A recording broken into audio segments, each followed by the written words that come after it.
दिवाळीचं खूप सारं काम झाल्यामुळे माझ्या रूमची अशी काहीशी अवस्था झालेली आहे आणि रात्रीचे पहा 1:30 वाजलेले आहेत.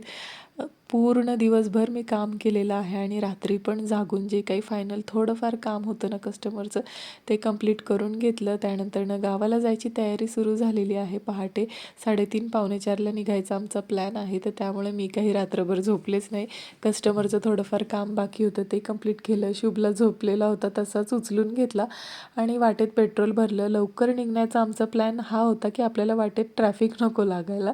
पण जसा विचार आम्ही केला आहे ना, आमच्यासोबत अनेकांनी केलेला असावा, कारण आम्हाला एवढ्या पहाटे पण एवढं जास्त ट्रॅफिक लागलं ना आणि रात्रभर झोपले नव्हते, तर त्यामुळे एवढा जास्त आळस येत होता. साताऱ्यात थोडा वेळ थांबलो.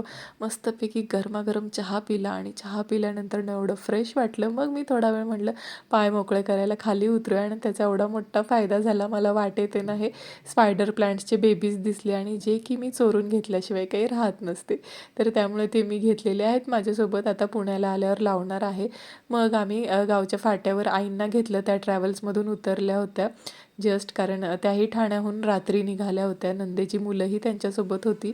5 मिनटं आम्ही नंदेच्या घराजवळ थांबलो, कारण त्यांच्या आजी आजोबांना सुद्धा त्यांच्या नातवंडांना भेटायचं होतं. त्यांची छोटीशी एक धावती भेट झाली. आता पोहोचलो घरी.